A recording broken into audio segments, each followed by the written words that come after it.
Hey y'all, it's Crystal. Thanks for coming by today. It's another book haul. We're going to talk another book haul.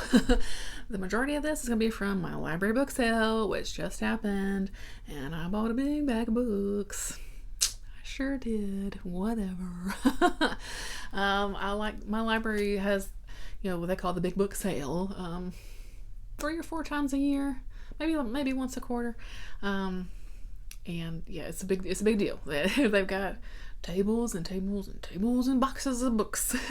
And so yeah, came out with a bag. Whatever, it is what it is. I also have a little mini haul first to talk about. These are some books that I picked up on vacation recently over in Colorado. We took a week vacation in Colorado, and so I stopped when we were in Fort Collins. I actually stopped at a Second and Charles, which I don't have one of those near me at all. So I said, you know what? I've looked up and there's one, and there's one nearby. Let me go check it out. So I picked up a few things there too. So let's get going into this book haul. So I'm going to start with this little Second and Charles first. Yeah. So sorry, I just had a weird text pop up. Alrighty, you ready? So let's really. It was a Second and Charles. First of all. The way that it's organized is like alphabetical by author mostly, and there's like just a big general fiction area, and so you just kind of got to poke and mosey through things, you know what I mean? So that's kind of what I did, and I really just kind of kept my eye out for mass market paperbacks, because that's just kind of really what I'm into buying right now, just older stuff that I know is harder to find. A lot of stuff. I'm just trying not to buy so many books that I know that I can like get from my library or things like that. You know what I mean? I'm just looking for more hard to find stuff or vintagey type old school stuff. So that's kind of what I'm looking for these days. And mass markets are just easy to spot on the shelf too. You know what I mean? So I was reading the thick of Garbagus at the time that I did my shopping. Some of these are definitely trashy. So let's get into it. Okay, first up, I did find a Claire McNally book.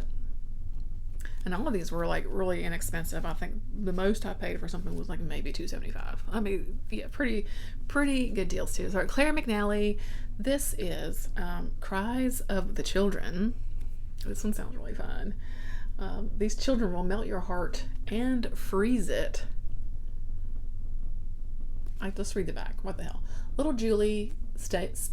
Stephen and Lorraine, 3 little children found abandoned in different parts of the country, 3 wonderfully sweet and startlingly gifted children who won the hearts of the grown-ups who adopted them. But now all 3 children were gone. Had they run away or been stolen? Their foster parents had to find them to find out. And on a rescue search that led them across America and into a world within a world, ruled by a psychically terrifying envoy of evil. Is it envoy or envoy? Little did they realize that the young ones they loved so briefly were now the unwitting possessors of a deadly power to harm. Sounds pretty great. Actually. I've never read a Claire McNally, so I picked this up for a Garbagus, because it's definitely a men's adventure type book, which are hit or miss, but Jerry Ahern. Heard a lot about old Jerry Ahern. I know mostly for these survivalist books that he writes. But this one's called Track, and I think this is another series of his following this dude named Track. Okay, so this is Track the Hard Way, a night-fed story of adventure and terror set in the neon jungle of Las Vegas. And that's actually what was sold me. I was like, a book set in Las Vegas about this dude named Track. I think it was like 90 cents. Yeah, that one's coming home with me. The guy's name's Dan Track. Yeah. Now this one caught my eye. I think it might be terrible, but this is called Rampage. So there's a little, this blurb here says it's a southern Peyton place. Okay, that told me. A riveting novel of the treachery, violence, and sex in a small southern town. Has this amazing cover. This is by Harry Whittington. We got some cops being cops right here. There's like this, half-naked lady being stared at by these 2 dudes. There's this like soul singer back here. What's this on the backside? is that boats or is it a tank? I don't know. There was like some kind of, oh, is this on a beach? I'm not real sure. I don't know. I don't really know what to expect from this one. I need to know if anyone has read this, because it just sounds like it's going to be a lot of fun, or just really terrible. I don't know. I found Cocoon. Who loves Cocoon? I love this movie. This is a novel by David Saperstein. I love Cocoon. I haven't watched Cocoon in so long. Beyond the innocence of youth and the wisdom of age lies the wonder of Cocoon.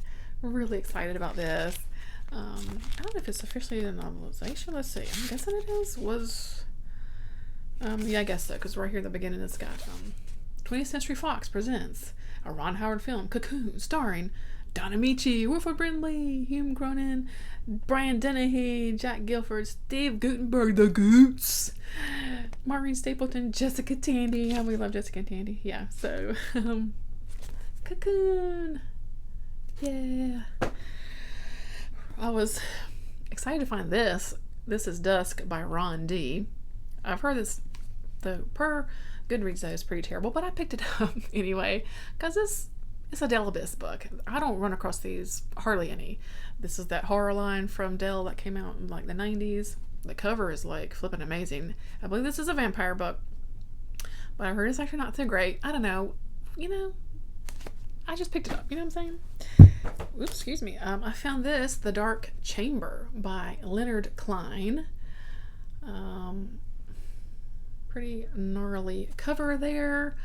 Gruesomely credible. A mind-altering journey into the past. This one, we're following this guy. He travels through the dark chambers of the mind in search of the past. To the uninformed, he would appear as a kind, elderly gentleman. But his shadowy experiments in the depths of the past will with mind-altering drugs display his lust for evil. Those who surround him, Miriam, his wife, Janet, his sensuous daughter, oh hell, and is it Todd? Or Tad, I can't remember. Can't really say that. The vicious wolf-like guard dog. Oh, there's a dog in here. Okay. Of us are all subjects and potential victims for his merciless experiments. Whoa. Oh, it says it's one of the most horrifying journeys ever recorded on paper. So disturbing that it makes altered states seem mild. That's a blurb. This one sounded fun, so I grabbed it. It's called Facemaker. This is by William Katz. Has a really great cover. This is an Avon. And there's basically this plastic surgeon who, plastic surgerizes people's faces. So he's a top plastic surgeon and artist who sculpts with flesh and bone. Carly Randall is his masterpiece. He has created the ultimate beauty, the perfect face, and she is thrilled until she discovers she is not a Laval original. The doctor has sculpted her exquisite features before, many times, but now once too often, because all of her lookalikes have mysteriously disappeared. Like, that sounds interesting, right? Yeah, so I picked that up. And I actually found a Davis autogram back there. Was surprised. They Forgotten Island. It was just like $2. So I definitely just went in and picked that up. It doesn't even look like it was red. So really excited to find a Sodergren book there. This one, I know people go to on vacation to Thailand. I was two sisters as looking for a way to reconnect after years of drifting apart. Deserted island. I think it kind of all goes to hell from there. So I've heard such good things about Sodergren in general. I've not read a single book by him yet. So a couple bucks. Yeah, I'm gonna go ahead and just pick that one up. Okay, let's get into the library book sale. I came up with a bag of books. It's fine. I mostly, again, just scoped through mass market paperbacks, but I did, right here on top, I did find a few kind of hardbacks that hardbacks and trade paperbacks that I'm kind of excited about. And I really just kind of breezed through the other sections and just like, was something catch my eye kind of thing. So just a few books that aren't the mass markets, which are at the bottom of the book. I went ahead and did pick this up. The Silence of Bones by June Her. I know this is excuse me, let me get this situated. This is a Korean story. Takes place at like a historical time setting, so 1800 in Joseon, Korea. There's an orphan 16-year-old living out an ancient curse. I think it might be a YA book, but it's one I've been interested in reading, and so I just kind of went ahead and picked it up, just to kind of, I don't know, just because it's one I've been interested in. So I saw it and I was like, you know what, I'm just gonna grab it. Okay, I did find an Irsusiga Dadador book there. I read one of her books. Was that earlier this year? Again, I think it was earlier this year. She's an Icelandic author, writes kind of like crime thriller type books. I really enjoyed that book I read earlier, which of course I can't remember the name of it. But so I saw this there, so I just went ahead and grabbed it. So this is translated from the Icelandic by Philip Rolfton. Is it Rolfton? I didn't even read what it's about. I just picked it up. So 1973, a volcanic eruption buries an entire Icelandic village. Okay, now this macabre tourist attraction proves deadly once again when fresh bodies and a head are discovered. So we've got an attorney has hired by Marcus, who grew up in the house where the new victims are discovered. Oh, so she finds herself in with impossible task defending her client while trying to solve a quadruple murder case in which Marcus may very well be the killer, excuse me. Ooh, okay, so definitely tells like some twists and turns. Good, just kind of psychological kind of story, which I enjoy. So yay, I'm excited about that. I definitely don't come across the Irsusiga Dadador books very often. I found Raymond Chandler's The Big Sleep, so went in and just picked it up for the heck of it. I believe this is his first novel.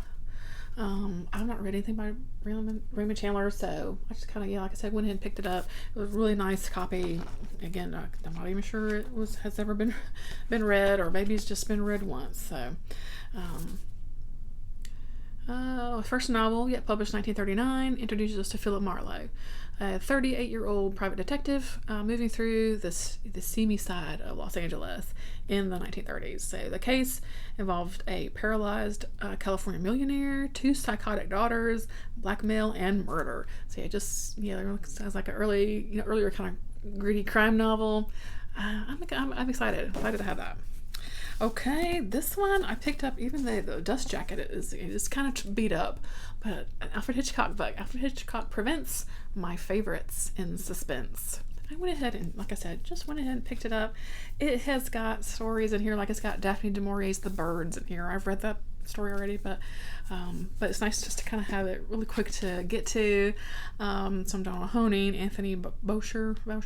There's an H.G. Wells story in here, The Inexperienced Ghost. Carter Dixon, C.V. Guilford. Here, you can pause maybe if you want to see what's all in here.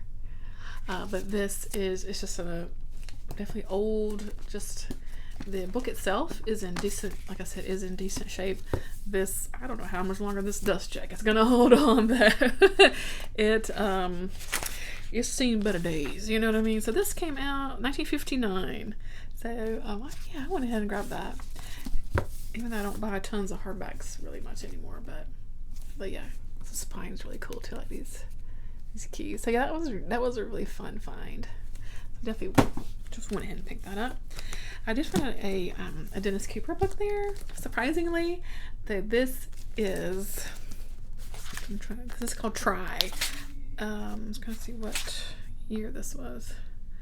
1994. So Try is a story of Ziggy, the adopted teenage son of 2 sexually abusive fathers whose failed experiment at nuclear family domesticity has left him stranded with one and increasingly present in the fantasies of the other. He turns from both of these men to his uncle, who sells pornographic videos on the black market, and to his best friend, a junkie whose own vulnerability inspires in Ziggy a fierce and awkward devotion. I think it just kind of goes from there. I think it is, Dennis Cooper, sort of transgressive literature, who I've actually not read anything by yet. So I saw that and I was like, whoa, when you have to like grab something really quickly so no one else sees it. or grabs it before you. Yeah, that was this book. So I'm excited to have found it and give it a go. We will see. Yeah, I was excited to find that. Okay, I found a Nalo Hopkinson book there. I never find Nalo Hopkinson's books out in the wild. This is The New Moon's Arms. The New Moon's Arms. So this really is, you know, a lot of her books have sort of science fiction or even kind of fantasy, you know, kind of leanings to them. This one seemed maybe more like a kind of a family story, but yeah, I'm excited to have found it. So Nalo Hopkinson, she was born in Jamaica. I think, I'm not sure if she still lives there or not, but yeah, I'm excited. So I don't know. I don't even know what it's about. I just grabbed it. So yeah. I grabbed this because it seemed kind of fun. This is called Black Pearls, A Fairy Strand by Louise Hawes. The cover definitely intrigued me, right? I thought maybe for a Folklore February round 2, if that comes back, it might be fun. These seem like some dark retellings of books or stories. I was just noticing, I love when someone gifts, oh, you know, this might be the author, because it says Louise. For Aaron, who knows fairy tales deeply with hopes for happily ever after in quotation marks. Louise. Well, that's cool. Okay. That was cool. I'm gonna give away your signed book. Oh. Anyway, so remember the fairy tales you put away after experience taught you that no princess is as beautiful as common sense, and happy endings are just the beginning. Well, the old tales are back, and they've grown up. Black Pearls brings you the stories of your childhood, told in a way you've never heard them before. Instead of lulling you to sleep, they'll wake you up to the haunting sadness that waits just inside the frosted windows of a gingerbread cottage, the passion that fuels a witch's flight, and the heartache that comes again and again at the stroke of midnight. Make no mistake, these stories are dark as human nature itself, but they shine too, lit with the fire of our dreams and hunger for magic. So they sound, you know, that sounds fun. I'm definitely down for some, you know, kind of dark retellings or reimaginings of stories. I'm trying to turn the page. I can't really, so let's see, there's 1, 2, 3, 4. Looks like there's 7 stories in here. It's a really pretty book. I like the way it's written. It's got nice deckled edges, you know. I don't think there's like illustrations or anything, but each page kind of has a little decorative bibbidi bob on there. The back has this apple. Maybe there's a Snow White story in here. Yeah, I don't know. I'm kind of glad I got this now. I didn't notice that it was signed, and yeah, it just seems like a really fun book and a really pretty one to have on your shelf. So yeah, well, that's exciting. Now that I'm looking at it, I found little Clive Barker. Yeah, nice hardback Clive Barker. Look at this hunk. Yeah, I miss like full page author photos. Really cool cover there. This is called not Incantations, Incarnations, 3 plays by Clive Barker. I don't think I've definitely never read any plays by Clive Barker. So this was cool. This was a nice find. Let's see. There's a play called Colossus. There's Frankenstein Love and The History of the Devil. So this is fun. This is copyright 1995. Yeah, it looks like maybe a first edition. Yeah, first printing too. That's kind of exciting. Yeah. Oh, okay. That's cool. So Frankenstein Love, and then a nice, looks like a wood block art print there. Yeah.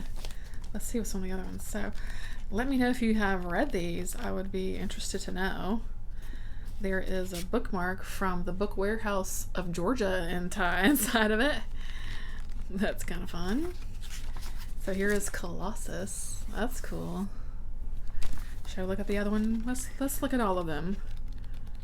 Where's the third one? Here we go. The History of the Devil. That one's cool. So yeah, really excited to have found that. Okay, are you ready? Are you ready for the mass markets? I found a lot of like vintage sci-fi in here, which I was really psyched about. Some Girl Boggies 2 type stuff. I didn't really find a lot of horror here today. Which, whatever, you know what I mean? It's fine. I got tons of old. I found a lot of sci-fi. So I found Clifford D. Simak's Project Pope. Just these old covers I'm just in love with. And another Clifford D. Simak, The Visitors. I'm in love with this cover. I'm guessing it's a big, what looks like a big black box, perhaps 50 feet high, 200 long, has settled squarely on Jerry Conklin's car in a town called Lone Pine, Minnesota. That sounds fun. Yeesh. I found a Joanna Russ book there. And Chaos Died. Look at this cover. It's amazing. I still have yet to read some Joanna Russ, but she's on my list. Yep. I didn't know what's going on here. I found, what's this? Samuel Delaney, Drift Glass. I love this cover. It's just another amazing cover. Look at that. This is an old Signet book. The cover's amazing. Another Clifford D. Simak, another amazing cover. Destiny Doll. That sounds really cool. This is an old... can't even read that. The planet beckoned them from space and closed around them like a Venus flytrap.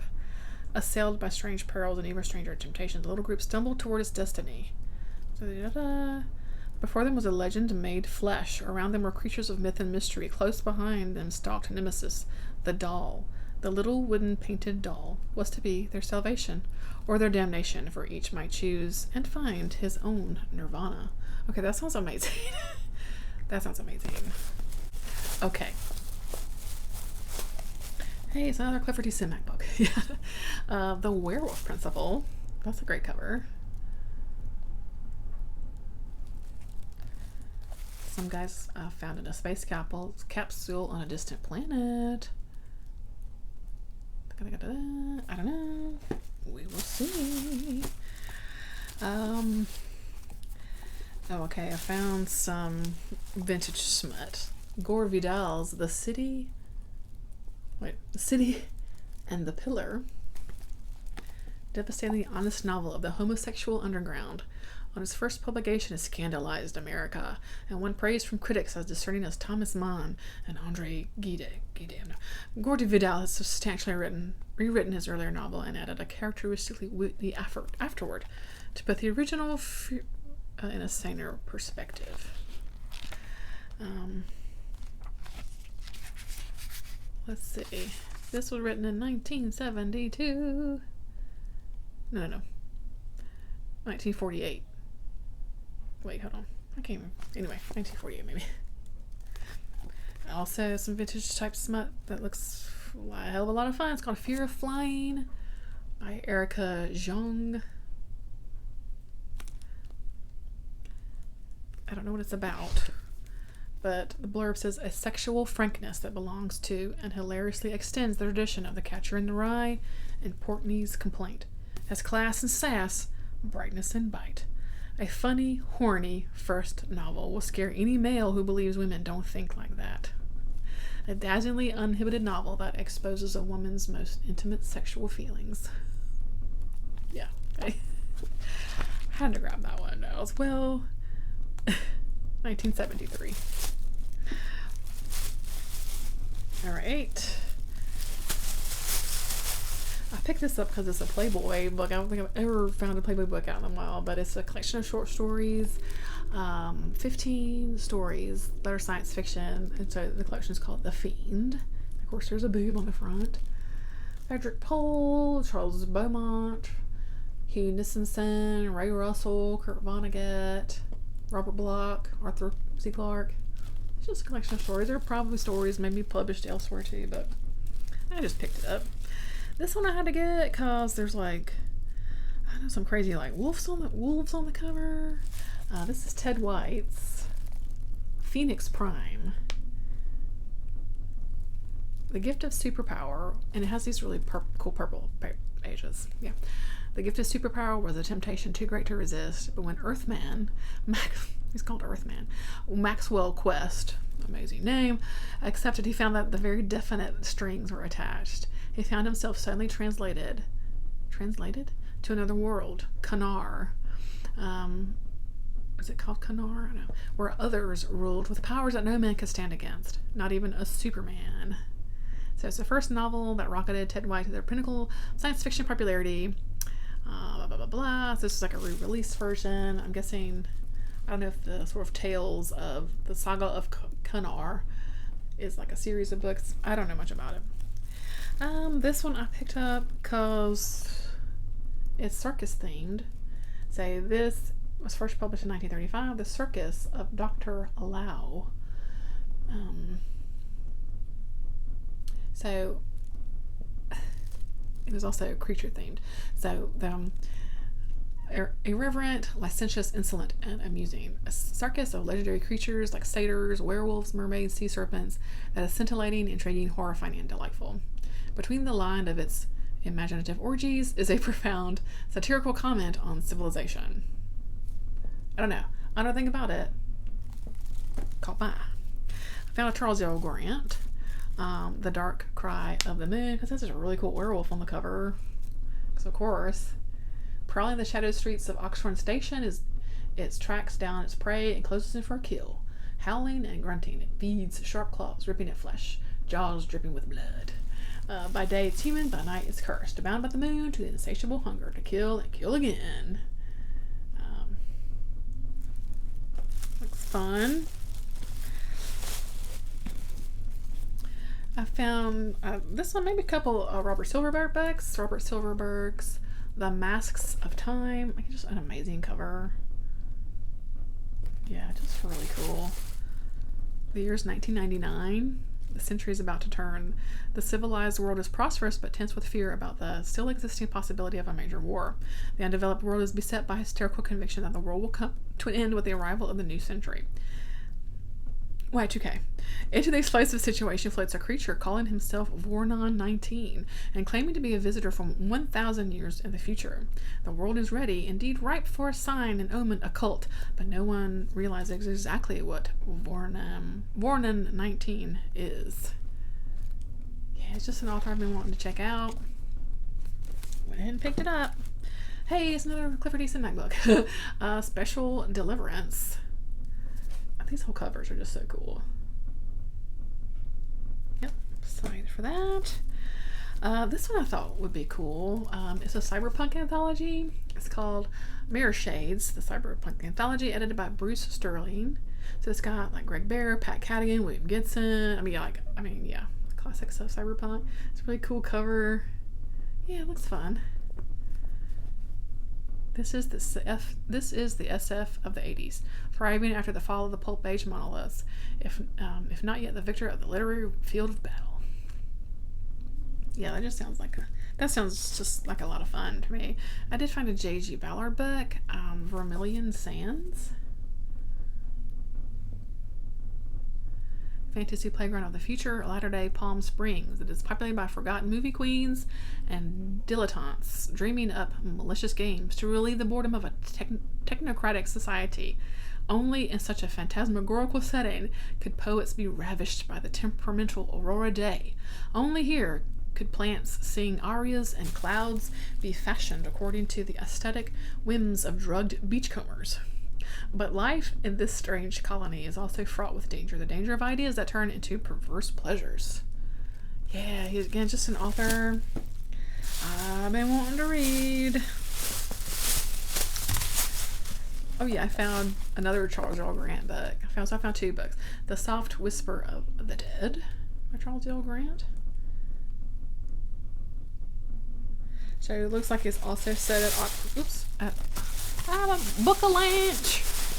at Ox Run Station. So is this a vampire section or vampire book to that werewolf book from, wasn't it a werewolf book earlier? Let's see.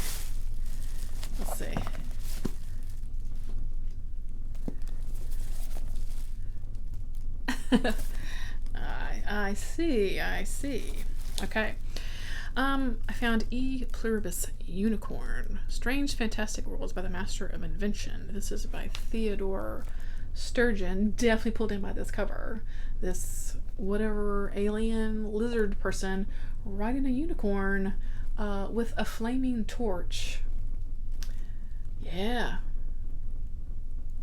How'd you get that one? I found a Connie Willis book there. Bellwether.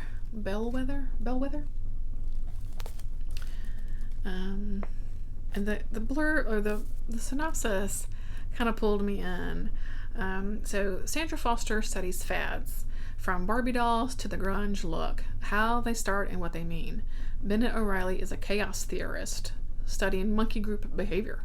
They both work for a high-tech corporation, strangers until a misdelivered package brings them together. It's a moment of synchronicity, if not serendipity, which leads them to a chaotic system of their own, complete with $1 million research grant, cafe latte, tattoos, and a series of unlucky coincidences that leave Bennett monkeyless, funless, and nearly jobless. Sarah intercedes with a flock of sheep and an idea for a joint project. But scientific discovery is rarely straightforward and never simple. So they have to do, a series of setbacks, heartbreaks, and dead ends, and disasters before they find their ultimate answer. I don't know. It sounded interesting. I think Connie Willis does tend to put a little bit of love story in her book sometimes. Okay, this one had to come home with me. This cover. Venus on the Half Shell by Kilgore Trout. Look at that author photo. Nice beard, sir. The Space Wanderer, an Earthman wearing an eye patch. Does he have an eye patch here? I don't know. Okay. Levi's and a shabby gray sweater who roams the cosmos in a Chinese spaceship. A man without a planet who has gained immortality from an elixir drunk during a sexual interlude with an alien queen in heat. An intergalactic rover whose constant companions are a dog, an owl, and a female robot programmed for, among other things, unique fleshly delights. Pretty nice guy whose only fault is that he asks questions that no one can answer. Primarily, why are we created only to suffer and die? That sounds uplifting. I think this is going to be a lot of fun. Again, the cover. There's the owl. Oh god, yeah. That sounds like a riot. I'm excited for that. Alright, the last few bits here. The Changeling by Robert Zalesny. Just a really cool kind of cover, wraparound cover.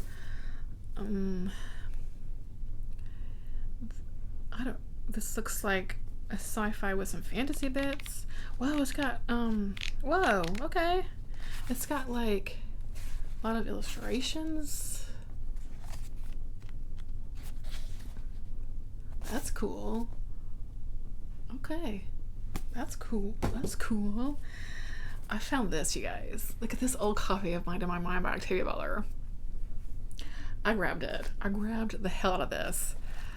I never see these old Octavia Butlers out in the wild. Never. Oh my gosh. I was so excited. Like, never. 1977.